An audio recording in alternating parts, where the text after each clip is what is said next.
all systems go. Clear for liftoff.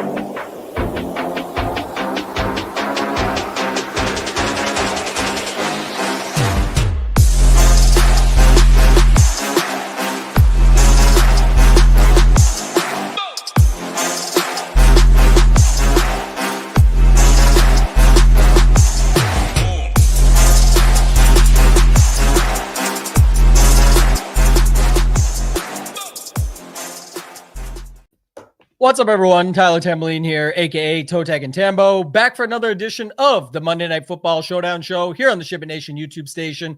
Make sure to tap that thumbs up on the way in. Subscribe to the channel. Got plenty more free shows coming your way, including a Christmas Day special. We've got a Wednesday morning, 10 a.m. Eastern with Title, Hoop, and myself coming at you. There's going to be other shows in between, I'm sure, but just noting that today, Hoop and I are the only ones here. Two-man booth, going to break down 49ers at the Colts to round up Week 16, and Nade's automatically in the chat for us here today. Hoopster, bring you in on this. Says, any meaningful game, Jared Goff just shits down his leg cheeks. That was rough. Pathetic, really, for that game.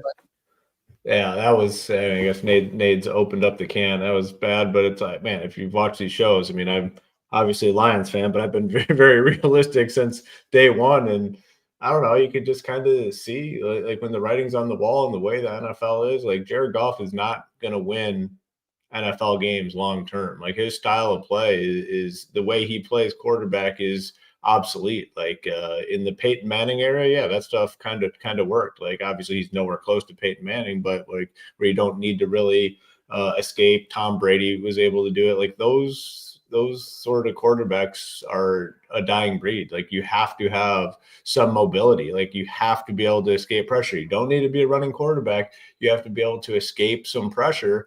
And Jared Goff not only can't escape pressure, but when pressure comes, he makes bad decisions. I've never seen a quarterback recently spike so many balls into the ground, like way short of the pass catcher. So, for me, it's obviously easy to absorb because I've been realistic about it. And I understand that I understood for a while, like it wasn't going to be the answer. But like the problem with the Lions, the arrogance of like never making any moves, like at all, like just being so loyal to a fault, to the core that you have, unwilling to make any trades, unwilling to, just make any changes. It's gonna hurt them. It's hard to bounce back. Like once you get up there and then you start coming back down a little bit, it's hard to get back up there. Like they were up there, best team, probably one of the best teams in the NFL, last couple seasons. Once it starts falling off, it's hard to get back. So, expecting some rough times moving forward for the Lions. Yeah, we'll be talking about him. Yeah, Philip Rivers. Although I will say, if you want to bet the Colts, you should get running. It started at plus 6.5, then 5.5, and now it's at 4.5. So people are betting. It's down to 4.5. Yeah, the people wild. have faith in the fact that Philip Rivers just got off the couch last week and almost beat the Seahawks and didn't quite get there, as we know how that ended. But yeah. I think people have a little bit more faith. So what we're seeing people bet it down right now, and people talking about it too. I'm seeing it out on X and different, people posting about it. So we'll see. But we all took some L's yesterday. I could say that the Ravens took a tough loss as well last night. And speaking of teams that won't ever do anything, I, lobbied for Harbaugh for a long time. This guy someone has to be fired immediately. When you have a guy, Derrick Henry, gashing a team with no Lamar even needed, and he's gashing them for 7.1 per carry on almost 20 carries, by the way, as long as 23. So I get he had a big run in there, but still, you can't just shut the guy down because you have a running back rotation. Yeah, you have a game to win. What are you saving him for? The playoffs you're not going to be in? Like, it doesn't even make any sense. Yeah, I get it if you're coasting into the playoffs. Like, I totally get it. If they had a spot locked up and they're going to win the division and, they're going to get into the playoffs, then it makes sense. Stick to the script. You don't get that luxury when you're fighting for a playoff spot. The Steelers are ahead of you. You have to win the game. You don't have the luxury to stick to a running back, by committee, or a running back who hot hands, whatever it may be. Obviously, it's scripted out. This guy's getting these drives. Like, you throw that shit out the window and you go win the fucking football game. These coaches are just not very smart. Even the good ones. Like, I'm sorry. Like, that dude was rolling. You just continue to feed him. And even more so when Lamar Jackson goes out, you feed his ass. And they paid the price, lost the game, and probably eliminated from the playoffs now. So, I hope they have a good offseason. Yeah, that's what happens, man. But like I said, there has to be accountability for stuff like that, because realistically, the Ravens were one of the first teams to use analytics, too. It's like the analytics say this guy is actually absolutely smashing them on the ground right now, you need to throw all the other shit out and just go with that. That's what the analytics say. So forget the rotations, but good segue. Like they said, way to open it up. Bit of a quick recap, but we will hop into the 49ers at the Colts. Hoop, I'll let you give the grand scheme overview for it. Then we'll go through the captains, position by position, any FanDuel differences, and get everybody out of here as quickly as we can with giving them all the information that they need. So what's the grand scheme overview for this one? How do you see it playing out?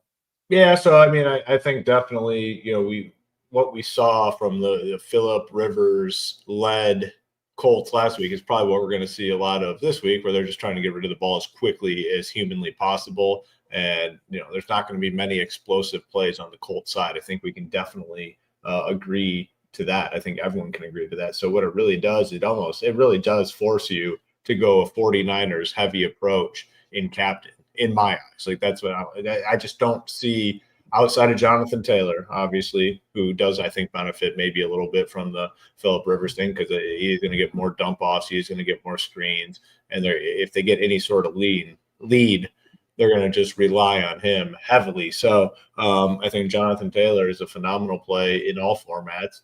But after that, it is hard pressed to find a Colts guy that you feel comfortable playing up top. And maybe you have something, but I just don't see it. Like, they're not even trying. They're not going to try for any big sort of plays.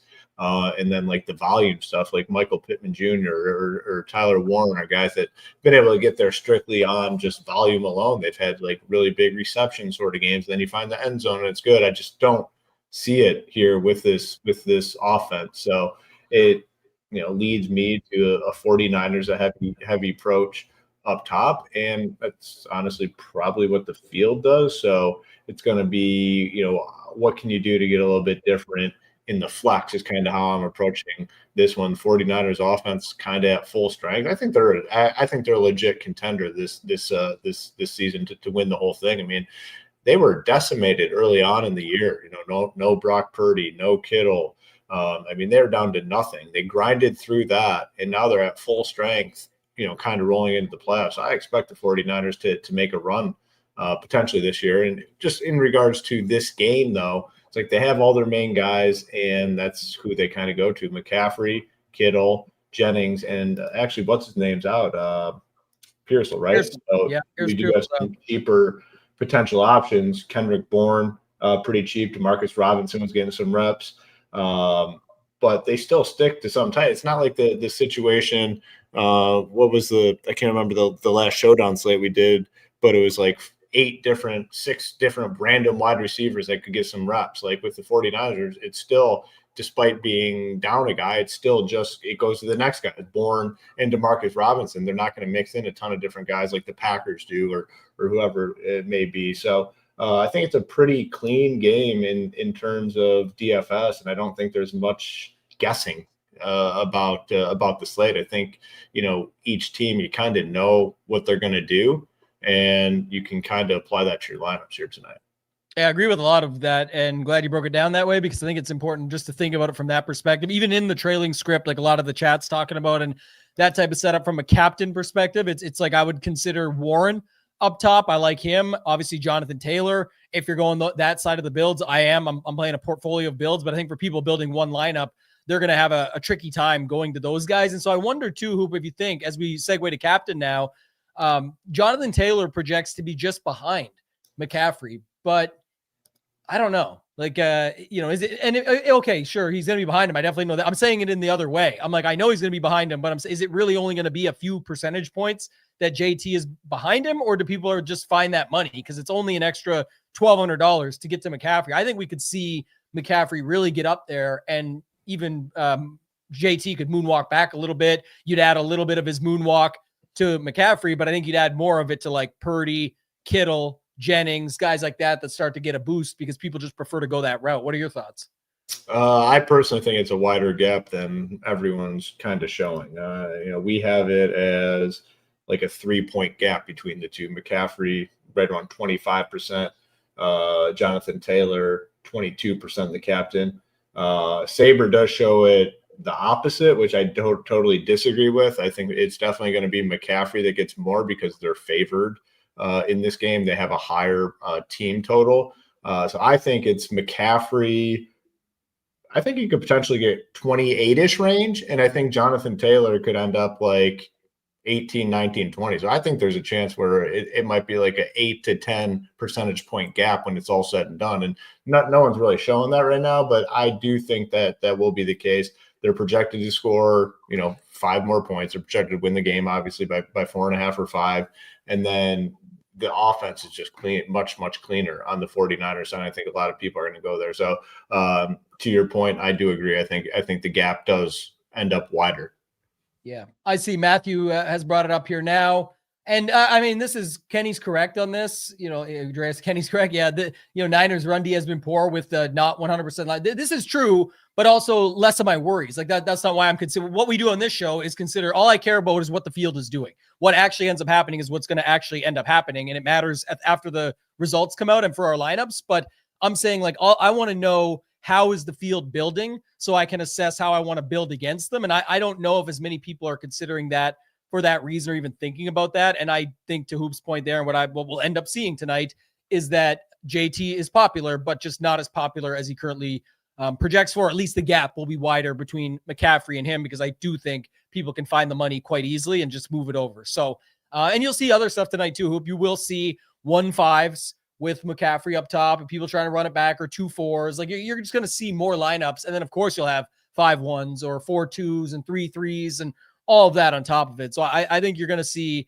the Niners heavy, and for good reason. Not many people are going to want, play Phillip Rivers. No one ever really wants Michael Pittman. I mean, the assumption is obviously that Downs and Pierce are rendered useless when you've got Phillip Rivers in there. I think Warren will get a little bit, and then after that, you get almost nothing. So I think it's kind of just the sites when we're doing ownership, we're looking at sort of assessing it based on the initial interest and thoughts. And because JT is sort of the only one that stands out, that's where the bigger number comes from. But we'll see how it actually comes out when we get there. So what other captains you were talking, playing maybe a little bit tighter today, more on the 49ers. How are you sort of seeing it play out? What captains do you like up top?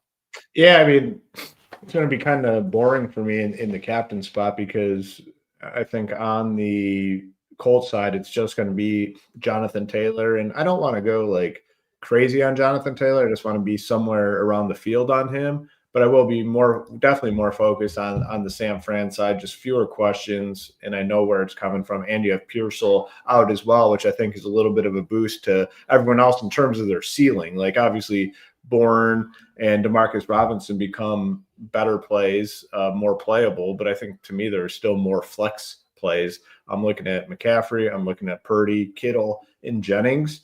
And, if I do consolidate it and really, hammer it down, then I can kind of get overweight on all those guys. For me, it's going to be probably somewhere around 20% Jonathan Taylor. I'd like to get over the field on McCaffrey. So I'm thinking like 33% at least on McCaffrey. Then you got Purdy, which, I can play.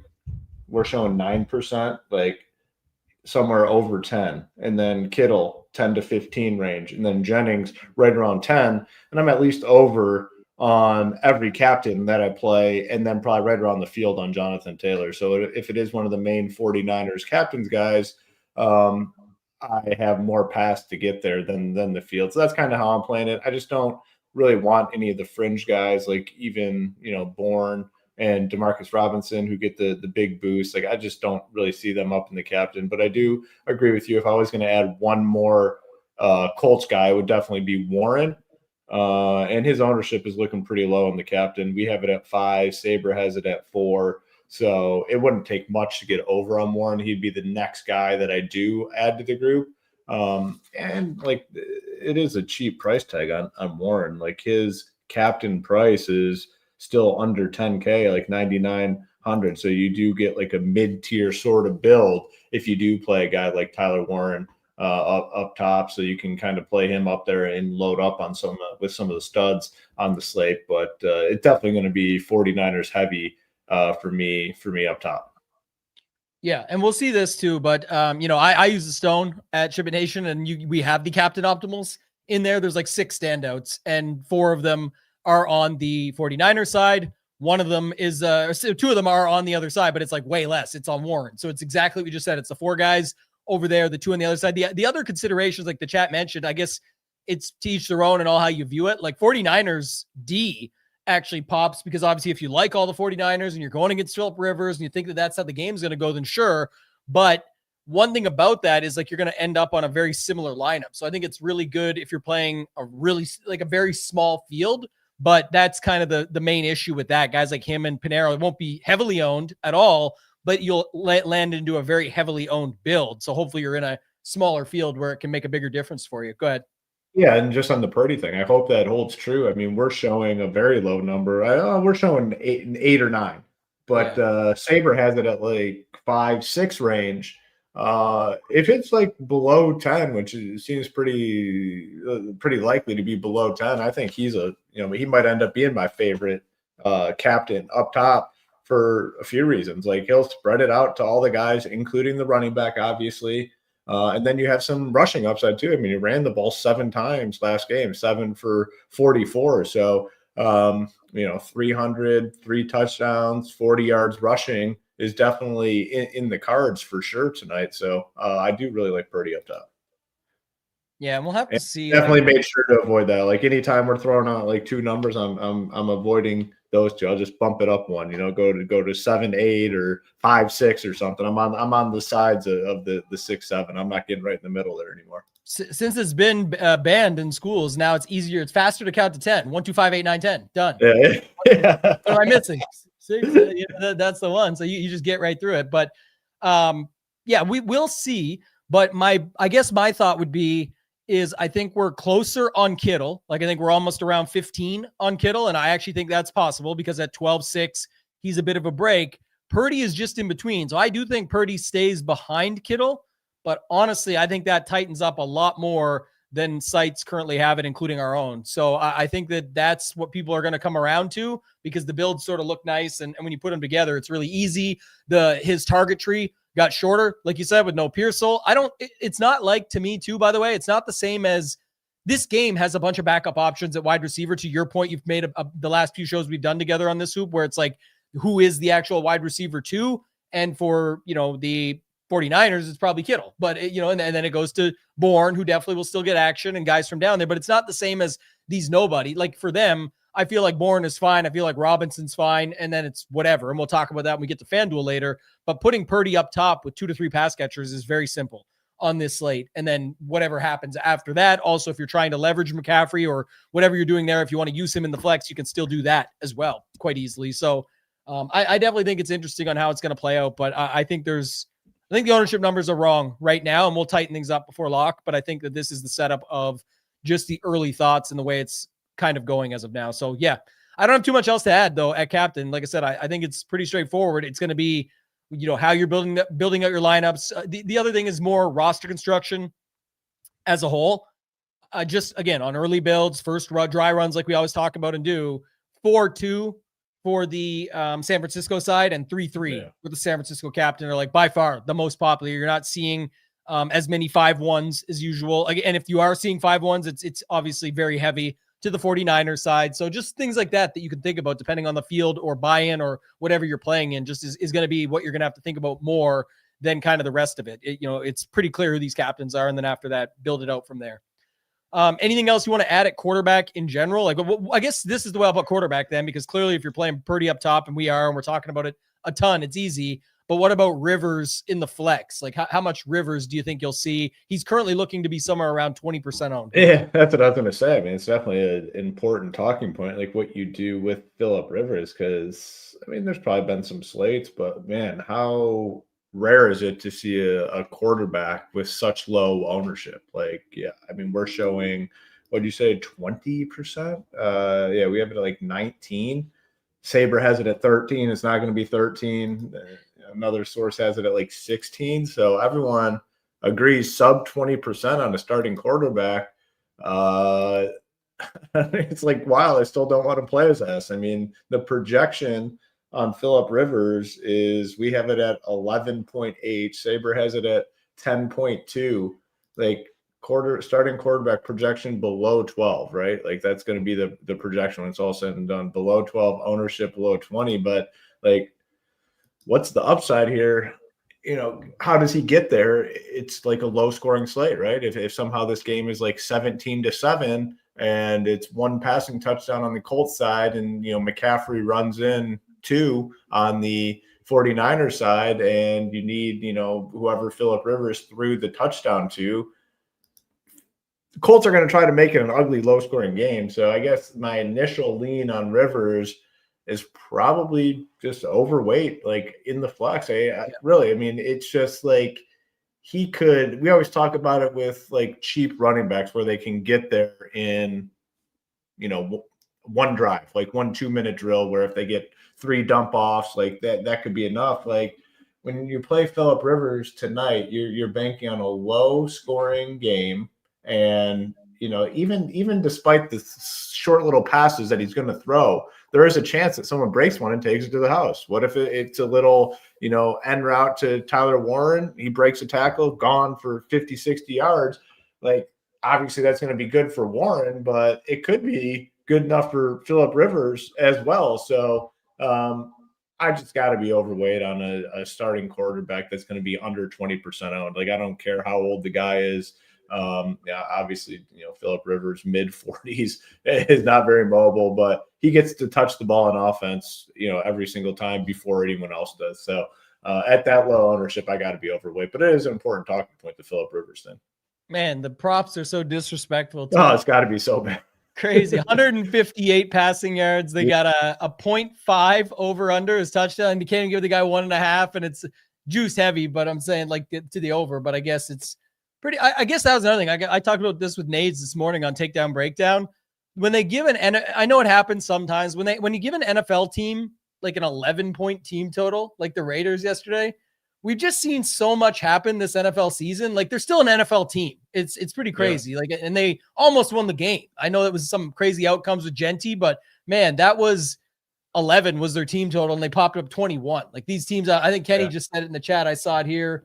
Talking about obviously Atlanta versus Tampa Bay yesterday, but he said this guy just scored like Kirk Cousins just propped up almost 30 points or something yesterday with 373 yards, 3 touch. Like anything can happen with these guys. There's so many outs too with like NFL offenses, like on the offensive side. Like if you're at the 50-yard line, you just throw a bomb up on 3rd and long, pass interference, down at the 1 or 2 yard line. Like you're going to score points most likely at that time. So there's just so many outs. That's why, these low team totals, you do see it quite frequently where the opposing team does pay it off. And what is the Colts team total tonight is 20. So they actually do have a respectable number.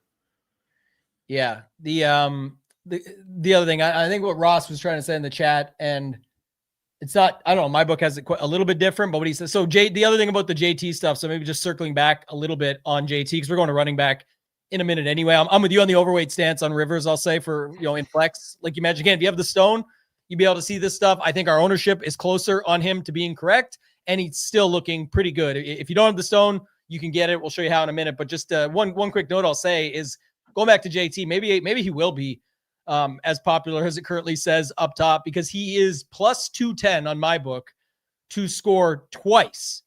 And to put that in perspective, so he's minus 225 to score once. Now you got McCaffrey minus 200, you got Kittle plus 120, and then you got Jennings plus 145. After that, everybody else has worse odds to score once than JT has to score twice. So they still got him putting up all the points. And that's the thing as well with mixing the Rivers and Taylor conversation together, is like they do have an implied team total of 20 or something, so or 20 and a half. So it's going to be a setup here where people are just assuming every point goes to Taylor, and we know how this works. That's just not always the case. Yeah, I mean the one thing though that when I think about Jonathan Taylor, like I'm not like a X and O's football sort of guy, like, but how do you not just absolutely load the box and say, all right, if Phillip Rivers beats us deep, he beats us deep? Like, how do you not just have everyone up there? And, maybe I didn't see, maybe that is what Seattle did last game, and that's why it was like a low-scoring game. But, like, I would have everyone playing one-on-one defense on the outsides, and I would bring as many guys on that line of scrimmage and make Phillip Rivers beat me deep. Like, if Phillip Rivers beats me deep, cool, like we move on and whatever. But it's just not going to happen. So like that does scare me a little bit, Jonathan Taylor. I think he's definitely still good enough to get it done against the loaded box, but you have to imagine after like what they saw last week, on tape, on film, that they are going to be facing a lot of guys on that front line tonight, I'd assume. Yeah, you said loaded box, and I'm sure the chat will take that somewhere else. But I have to ask now: have you seen these? Like, it's called like porch pirates, where they load the box with like an exploding paint, and when people run up to steal the Amazon package, it blows up in their face. Great idea. Have you seen that? No, that's a really good idea. Oh man, you will die. I'm getting old now. I'll call us old, whatever. You will laugh so hard at this because it's like the people start getting pissed off at the Ring camera, and it's like, you were trying to rob me. Yeah. What are you talking about? They're like trying to call the cops and shit. It's like, yeah, the camera got you. You were trying to rob me, and then it blew up in your face. That's the perfect setup. So yeah, you got to watch that. But yeah, just going back to your point there, I think it's interesting because it was earlier this season. Obviously thinking of JT makes me think of or when Kenny said the Kirk Cousins thing, sorry, makes me think of Bijan, which makes me now think of JT. And remember the Miami game earlier this season. Miami's so bad versus the run. They're just going to crush them, and it's going to be Bijan all day. And then Drake London was ruled out. Now, we don't have a Drake London ruled out here, but it's like we have a Michael Pittman Jr., a Josh Downs, and Alec Pierce, and Tyler Warren. Like, it's like not the heaviest of hitters. So why would they not just do everything? It doesn't mean you can stop them, but do everything in your power to slow it down that way. And then the thing is, that now they're saying it here, like, you can't even, it's true. All this field goals Kenny loves, but in general, there's the one he said right here. If the Colts have their way, this clock is going to run a lot. And I actually think whether they have their way or not, I think it's going to run a lot because it has to. Yeah, there's no option. They're going to have to throw these short passes, and they're just going to be these little chip shots over the middle. Well, I mean, that's why the last game was 18-16. They scored 34 points, and obviously not professional sports bettors. We stay in our lane and stick to the DFS side of things. But man, like, to me, the 46.5 total is just too high. And I know a lot of things can happen in a football game, punt return to the house, and the total is going to look much, much different. But like, to me, that seems like a high number. Like, if I was betting this, I would be on the under, because the Colts are going to want, you saw it last week. It's like just the continuous clock, continuous running, short little things. That's all they can do on offense. It's literally all they can do.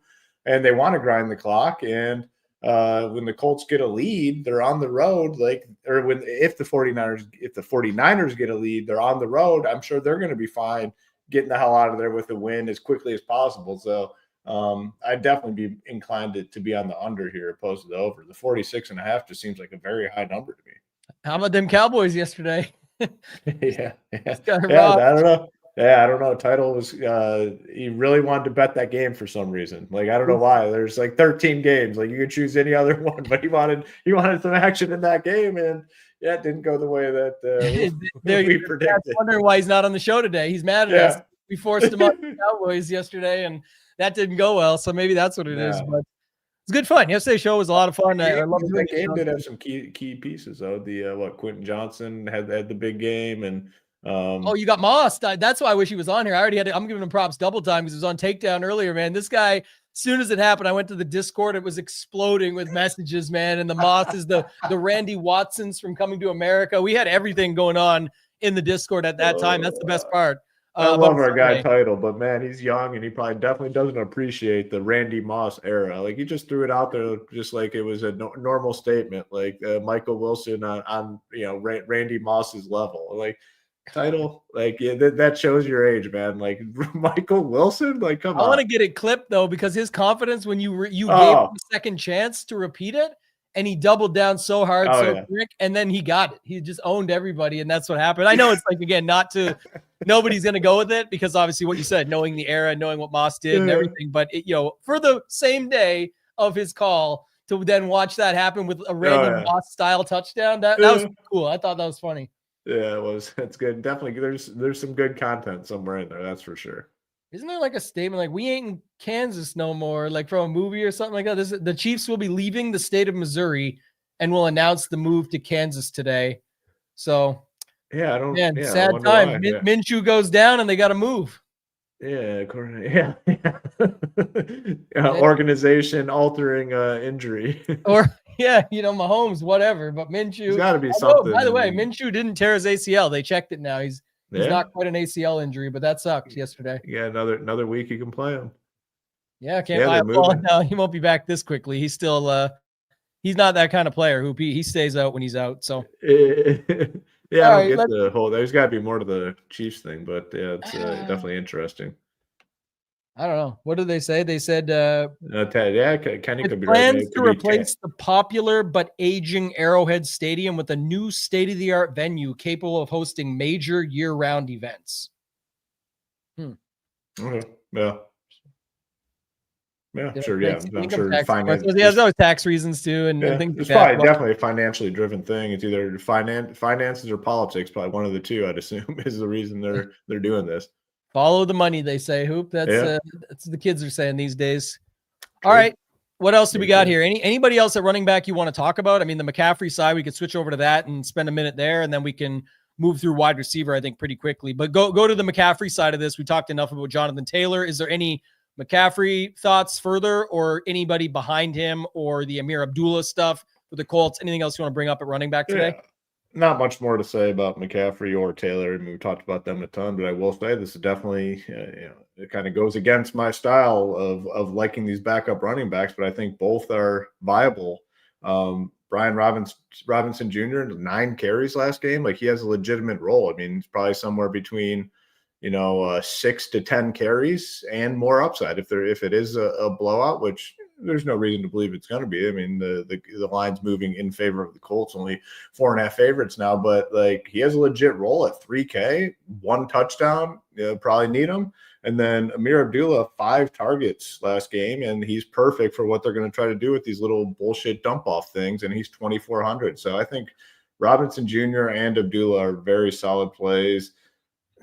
Kyle Juszczyk, like, why does he always have like a decent projection? Like, I don't understand it. I'm out on Juszczyk, but I'm definitely in on those other guys. I think they're both solid options. I'd probably prefer Abdullah, to be honest, just because the pass catching and, back to that point I kind of made before, like, one drive where he picks up 3 or 4 catches could be enough. So I definitely like Abdullah quite a bit. Yeah, I'm with you on those comments. Our guy Kenny says this isn't a sports betting show, but a 46.5 total feels wild. You will not need to bet it, Kenny, because you already have a nice hedge with both kickers in your lineup. So don't worry about that. Yeah. We know what your lineup is tonight. So yeah, just get that rolling. It does seem super high. Like, I don't know. It is one of those situations where it just doesn't seem like it should be anywhere close to that. So they're probably going to score like 60, right? I mean, it definitely seems like that's the case, because if you watched the Colts last week, like, how in the world are they playing in a 46.5 total? Makes no sense. Like, there's zero logic behind it. So they have to score like 60 in this game. That's the only thing that stands. Well, there's more. The conspiracy to it is that the Christmas Day slate is absolutely horrible for quarterbacks, like who's actually playing in it. Like, people just posted about it, and I agree. Everyone is still going to watch. Of course we are. That's what we do. But it's like, that's the beauty of the NFL, not having games every single week year round, and you don't get sick of it. You love it, and you wait for it. When you get it, you savor it. But this game maybe just goes off hoop as a little bit of excitement. They let them go back and forth. We get the battle and see what happens. Like you said, anytime we think it's going to be under or one-sided or whatever, it ends up going the opposite. So who's on Christmas? Let me see. Oh, it's like Dallas at Washington. Oh, son of a bitch! The Lions play. Lions. Oh, man, it's your boy, man. Where's that guy, man? Danny, I'm just sick Danny of this Pettiford. shit. Me and our boy Danny. But man, every holiday, fuck this team, man. Rosemer versus Goff. Terrible. I might take the other dude. Give me the other guy. Here, and then it's going to be Oladukin, Josh Johnson. Yeah, Ross just put it in here. Oh, yeah. NBA does a bad job, man. NBA could have fought that off. NFL just took the candy from them. It's too easy. You want to leave it wide open, we'll go make the deals. We'll find a way to get it done. I love the business side of sports and just in general, and I think that was I mean, a lot of these organizations, you love them, hate them, have done a great job. The one organization that's going backwards is the NBA. Like, they've done a terrible job of managing everything. Like, their sport is too superstar driven. It's really bad when that's the case. Like it's just NBA's done a terrible job. Like probably the only organization I would say that's done a really bad job of building their league. 100%. Even like smaller leagues that people don't give enough credit to, but like the NHL, that World Cup that they created. That was amazing. So smart. Insane. That had people going nuts. I know we ended up getting like USA versus Canada, but still, even if we didn't, it was going to be phenomenal. People were watching that. That was very smart what they did. And those are the little things that add up. The Cup series, the in-Cup season, like congrats to the Knicks fans. But like, man, this type of stuff just ain't moving the needle. And the other one is MLB. I thought like when they were trying stuff before with like the All-Star game means something for your home field advantage and things like at least these things made some sense. But the problem with MLB is further because it's all to do with the payroll. It's insane. Yeah, the way it's set up where the teams just pay the luxury tax and get whatever, it's bad. But like the thing that baseball has going for it is the time of year where people aren't even fans, but they're going to take their family to a Major League Baseball game just for the experience. You're outside, you get a hot dog, mom and dad can have a couple drinks. It's just that like that will always be there for baseball. NBA fucked up massively around COVID doing that, bullshit tournament thing indoor. And then Kenny said, no matter what side you take politically, this isn't like a political thing by any chance, but when a league like that big gets deep into the political stuff, you're just going to turn people off in a huge way. Like I know a lot of people that after the 2020 stuff, they just said, I'm not watching the NBA anymore, and they haven't. And that's bad when you're alienating a massive group of people. It just shouldn't even be about that. But they're paying the price. They need a rebrand, like a restart almost, because they have some of the best. I mean, the NBA has, to me, the best athletes in the world. These guys are the best athletes in the world, the guys that play in the NBA. And, it's just not showcased on the level it should just because of how bad it's managed.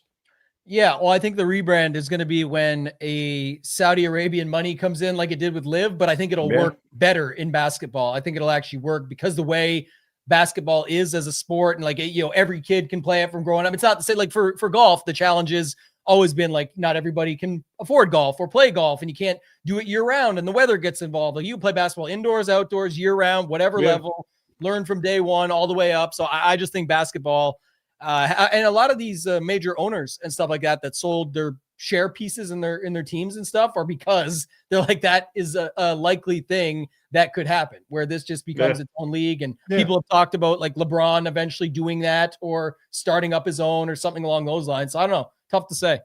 Yeah, it's tough. I mean, it's unfortunate, but like, just be clear, like on the political stuff in sports, I wouldn't want it on the side that I believe in either. Like I would not want my politics jammed into the sport that I love. Like that's like, there should be, like they say, a difference between like church and state. There should be a difference between sports and politics. Like it just should not coexist ever. Like it's competition. Go out there, compete. It shouldn't be involved in any of it. And again, I think that's where the NBA messed up in a pretty big way. But, maybe, it's unfortunate because I love watching the NBA growing up and I'd like to get back into it, but they need a full restart, rebrand, whatever that may look at, because it's in a bad spot. It's the only sport really that's declining in terms of viewership numbers. Yeah.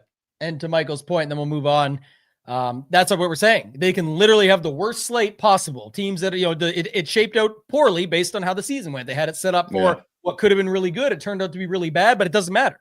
Everyone is going to watch still and tune in on Christmas Day. They'll have their Netflix memberships. They'll bitch about that too, but they'll still have it on and be watching it. So it's the way it goes for sure. Yeah. So, all right. Wide receiver room, take us through it here, Hoop. If there's anything else to add, we talked about Pearsall being out. I definitely have interest in Jennings, Bourne, Robinson. On the 49ers side, I think they all make sense. I'm going to put Jennings up top. I don't know, maybe even Bourne. Depends on how I end up going at captain tonight, but I could see that. But like the conversation would be bigger when we looked at the FanDuel differences later, where Bourne and Demarcus Robinson are almost the same price and projected similarly on DraftKings. It's almost a $3,000 difference over on FanDuel. So things like that, depending on what site you're playing on or both. And I think more people are going to be likely to play Kittle for 8,400. So like you could see that, but he'll be slightly more than Jennings. And then on the other side, it's Pittman, Downs, Pierce, but they have really low ownership based on the fact that Philip Rivers is throwing to them. So that's the thoughts there. Yeah. I mean, the 49ers guys are clear plays, obviously Jennings, Bourne, and Demarcus Robinson. they project, you look at the numbers, they project pretty close to like the Colts main guys, and they're just much, much cheaper. So I think, playing all those guys makes a ton of sense. It does get difficult though on the Colts side because, we saw last week, it's a lot of dump offs, a lot of short things. Like who's the one that can get there? I think it's probably Pittman. But I think everyone's going to kind of think that it can be Pittman, but the ownership on these guys are super low. Pittman, Downs, and Pierce. I mean, if they are playing from behind in this game and Phillip Rivers is forced to air it out, which last game it was close back and forth. So they're never forced to really air it out. Like if they're playing from behind, one of these guys has a chance to get there. So, I mean, they're starting wide receivers. There's different plays too. Like they can get a little slant pass that, goes the distance. So at this ownership, starting wide receivers, like I'm definitely interested in each of these guys individually, but it's not a situation. I don't know if you are making rules or something, or you're hand building. I don't want multiple Colts wide receivers in my lineup. Like I want just like, one of those guys, if any. So I would be careful when it comes to stuff like that, but they're going to be on the field. They could be forced to pass it a little bit more than they did last week. Ownership to me, again, is just too low on these guys. Same as the Phillip Rivers argument, where just to me, the ownership's too low on him. Same on these pass catchers. Not comfortable, but there are paths, I think, where these guys can get there. So that's the one thing that definitely does stand out. Yeah. Drea says if they do score 40 points, is it all backs? I think that's what people think. And that's where you're going to have to take some risk on. I would definitely not want to be a single entry player tonight in Showdown, because I think, like, again, it's going to you're going to build something that looks good, that you're going to feel comfortable with, but I think it's going to be filled with Jennings, Kittles, Warrens, JTs, Christian McCaffrey's, not all of them because they can't all fit, but I'm saying you're going to feel very good about all those options. Like Hoop's point on the Michael Pittman situation, of course he'd be the guy you'd feel most comfortable with. But to be honest, if you go look, it's just, look at the odds, props, all baked in. But 30.5 is his receiving line. Josh Downs, 23.5. Alec Pierce, 22.5. Warren, 36.5. Like it's not really. Well, all I need is so I told you in the best ball 555, I got a team that's going to advance. I'm fading one thing. All right. So here's my fade. This is why I feel so confident in advancing. I'm fading Michael Pittman to get 36 fantasy points tonight. So if Michael Pittman gets 36 tonight, I will be breaking my laptop and buying a new one tomorrow. Just please film that for all of us. That's the thing. You can't just break it and not have video. If you ever felt, you never want to feel good with a guy you're fading, last game of the week, blah blah blah. But man, I feel pretty good about the sweat tonight, where I got to be like a 99.9% favorite to advance. Michael Pittman under 40 fantasy points. Let's go. Gary's in the chat. Our guy Gary, man, this guy's so funny. Coming off his he got 91st at the live final. I know he wasn't happy with the result, but just getting there is insanely hard. But he said, I didn't get a single 33 ticket yesterday, and I played 9 million of ticket contests. I hope you mean 9K or not even that much, to be honest. But says probably not a good strategy. Yeah, if you play on those satellites, you got to know what you're getting into. I think they're amazing, a great way to build a bankroll, but I grind like the $5, the $9, the $16, and those types of ones. So what's he saying? He's in advance too. So yeah, I didn't realize it was that small of a field. 52 milli up top. It's going to be fun. I got Amon-Ra as well. I think you mentioned up top. You have St. Brown's. I have him on my team too. So might be rooting for some of the same stuff. Get a 1-2 finish. Hoop Kenny 1-2. That'll be a ideal scenario there. Would you take 2 to his 1? 2 to 500,000. If I could lock that in right now, yeah, I'll give him the million. I'll take 500. I'll definitely take that if I can lock in second. I'm sure if Kenny was put on the spot, he'd say the same right now. If we could lock that in, he'll do that for sure. But I do love those. Like I have super FOMO when that comes around. Like I think next year I got to get in just for the fun or the sweat equity of like the 555s. I'm not going to be grinding these $20 and like going all summer at all the ADPs and doing all this stuff. It's just too hard for me, but I would like to do some higher stakes ones and like have some fun with that. I had a ton of fun playing Survivor this year. I got by yesterday. I swapped from the Lions to the Texans in that revival. It's down to 82 teams now, but got a solid run on. I got the Patriots next week against the Jets. And then I got the Bills the final week against the Jets. Could be, 6 to 10K. It's not going to be crazy, but it could be something. Yeah, got the absolute nut run up. I mean, just need to get some more eliminations. More people eliminated. Yeah, McVay still owes me $900K from week 13, 2023. You remembers? And Gary said I'm kidding, but it was a lot. So yeah, it's the way it goes. Yeah. All right. I don't have too much else to add here. I just will say, like, and I'm not comparing who these players are because it's definitely not like a Randy Moss, Michael Wilson situation. I just more so saying, like, yesterday, and this is variance and some got to him, some didn't, but I don't think a lot of people were getting to Parker Washington when there's Brian Thomas Jr., Jacoby Myers, Strange. Like, there was other options to go to there, but it's just a reminder that, like, those threes or four, like, those guys can still come through and have big games. And here, where you're going to feel most comfortable with a Michael Pittman or a Warren, which we'll get to in a second at tight end in your lineup, if you're going with a Colts pass catcher, like, Alec Pierce is dead on paper because you don't think that Rivers can throw the long ball, but it could be like a 20-yard pass or a 18-yard pass. The guy slips through and then all of a sudden he's gone with it or shifty with it or guy slips or anything. Like, so it's, I never would have thought he would have got this today. Well, people didn't think Genty was going to get 2 insane touchdowns yesterday either. And the Raiders are going to put up 21. Like, it's football. We've seen crazy shit happen all season. So all I'm saying is with these wide receivers, I don't really feel like you have to feel locked into any of them for safety. I feel it's actually better to just embrace the variance on those Colts pass catchers outside of Pittman and Warren. So Downs, Pierce, go with that. Even Mo Alley Cox, at the tight end position, I'll segue us in. Like, that's a guy that I could see Rivers just throw a touchdown to when they get down there or close. Like, Jonathan Taylor brings them down. They end up rolling with a guy like him down by the end zone. So what are you doing here at tight end outside of Kittle and Warren, if anything? We don't need to really spend too much time on this. Just those guys. Kind of talked about it. I mean, I'm good with Kittle up top. Warren would be the next guy I'd add to the player pool, but I'm not playing any of these fringe dudes. Like, there's, fringe guys at other positions I prefer over tight end. So it's just Kittle and Warren, honestly. Yeah. And then kickers and defenses. We talked a little bit about it earlier. Like I said, obviously, if you're that high on the 49ers and against the Colts, I think you can do whatever you want with the 49ers. I don't think they're going to be more than 2 to 3% up top. And then in flex, they'll be owned for sure. But also the kickers are very closely priced. So Groupie and Pinero, like, those guys are right there as well. So what's your thoughts on kickers here?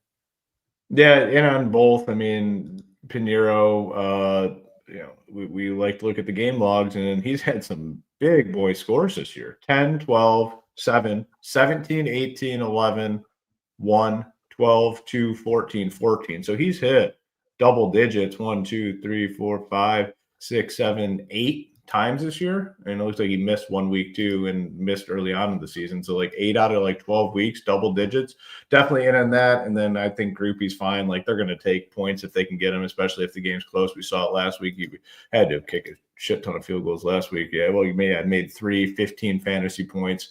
They're going to take the points when they can get them, assuming the game's relatively close. So both kickers, and then fine with either defense, I guess. I mean, the concern obviously is even with the 49ers defense, which projects better, is the Colts just getting rid of the ball super, super fast and keeping the clock running and a lot of run plays, which does limit the upside. So I'm not thrilled with the defenses, but they're probably in the pool.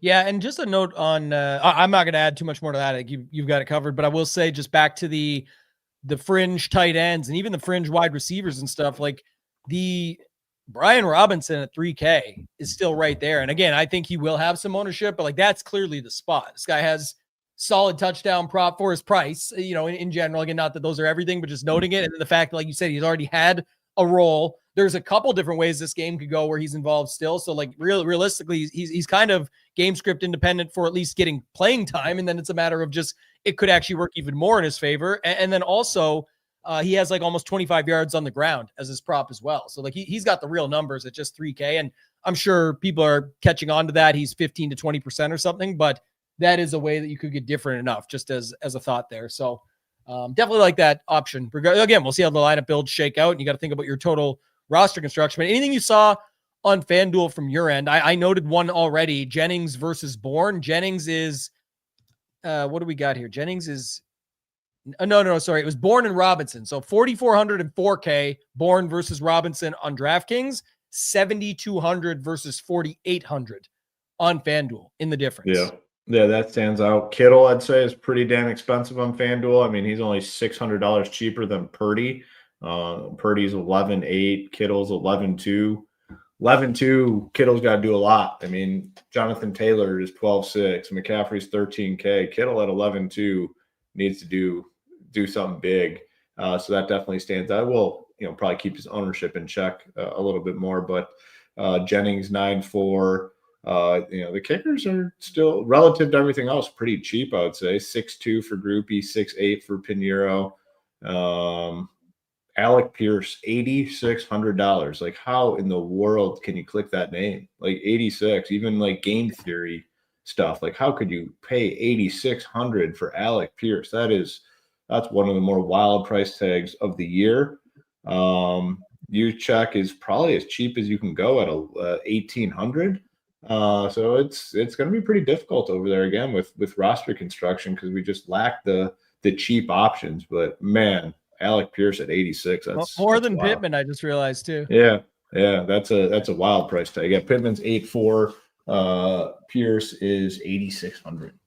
Yeah, JP Mac, it's baked into the projections already, but it's like, this is, again, if you don't have the stone, I tell people all the time, we're selling our stuff. I get it. But like, if you don't have the stone, it's literally the easiest place in the world to find all this information, do it all in one spot. The projection's already right there. So I can see Alec Pierce versus Downs versus Pittman clean and easily. And then it's like, I can see their ownership too. And that's where the discrepancy comes into me, because ownership is not baked in necessarily, even though sometimes people go off that. Like, there's obviously correlation to who has the better projection, therefore they're getting put in more. But I'm saying, if you see a wide enough margin or gap in something like that, it's just to explain it. Like I did in the receiving core with the Colts spot, it's like automatically people would feel way better having Pittman in there for sure. But realistically, his projection, which then comes from the prop, from all of it, it's these other guys are not far behind him at all, but he could be double or triple their ownership on DraftKings tonight or on FanDuel tonight or whatever it might be, because that's just the setup. So I would be willing to embrace that variance, just using it sort of as a clarifying factor, but it is all up there in one place. I will say, if you guys didn't see us mention it yesterday, you can go to shipitnation.com, click join the nation. That's how you would join. It's very simple. It will now default to the trials page, whether you're on mobile or on your desktop. Doesn't matter. There's a clear best deal here, but I'll just show you so you know. If you want to check us out just for today, it's $9. You will miss the biggest, most valuable piece I think that we have to offer, which is the community inside the Discord. It's a lot of fun. It's non-toxic, and it's just the fact that we're just trading the information around. There's notifications specifically to the sport you care about, like everything, all access. It's in there. You get SaberSim, but the best deal by far, the best value, is 5 days for $19. It does get you the Discord. It gets you Saber. It gets you all access to all the sports we cover. There's a huge NBA Christmas Day slate. There's obviously NFL tonight. And then there's the Christmas Day slate with that on top of the other sports that are going on, not to not mention them all, but just for the spirit of time. So if you want to check us out, it's less than $20. Get in there, get in the Discord, see what you think. Most people love it. Once you do, you're good to stick around. And then we got a ton of contests on the go. Ship It Games round 1 starts this week. So those 50 invites will be sent out so everybody can get into that contest where the top 10 will move on and play down for the $85,000 in cash prize giveaways. Plus with us and partnered with SaberSim. And then we've got the 12 days of Shipmas wrapping up. We got day 11 and day 10 today, day 11 tomorrow, and day 12 with the big boy prizes on Wednesday. So make sure you guys are checking us out. Go to X at Ship It Nation. Hoop, any final thoughts before we get out of here, man? Yeah, just in regard to these packages, I mean, we just wanted to give people an opportunity to get in the door at a cheaper rate. We analyzed all our packages and realized we might have been pricing some people out. Obviously, the bigger packages, the better the deal. But some people aren't in that sort of situation, so we just wanted to give everyone an opportunity to get in the door, try us out.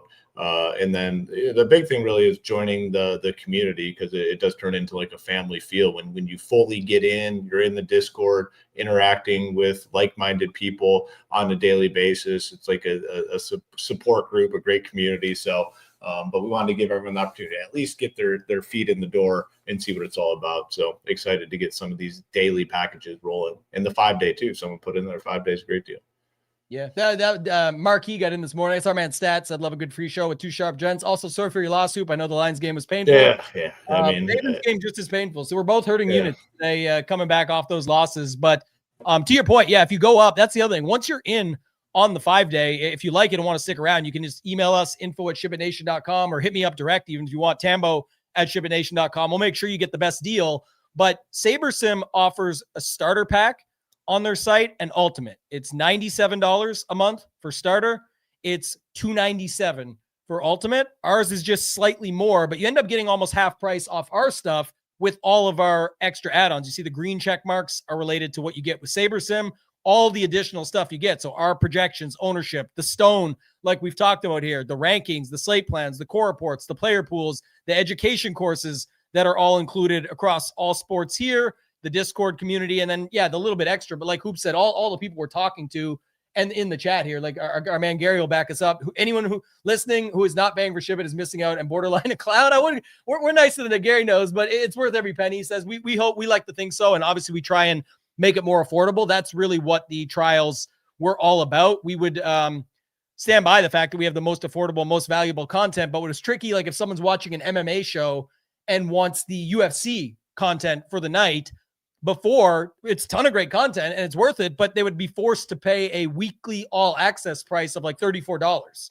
But that's not really the best value. So what now they can do is pay $9 and not get in the Discord, or pay $19 and get in the Discord, and it's way less. And you can have all the other sports for the full 5 days. So it's just a much better value, a way we could give access to more people for a better price. Everybody that's been with us, obviously still taken care of since day one, as we always say. So, All right, man.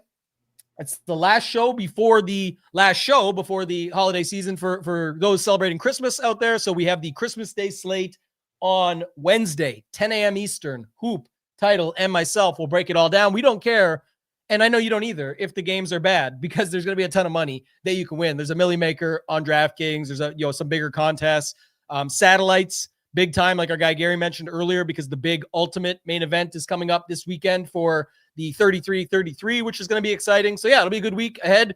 Join us on Wednesday. If you're not joining us on Wednesday, wish everybody out there a happy holidays. For Hoop and for myself, ToeTagginTambo, let's ship it.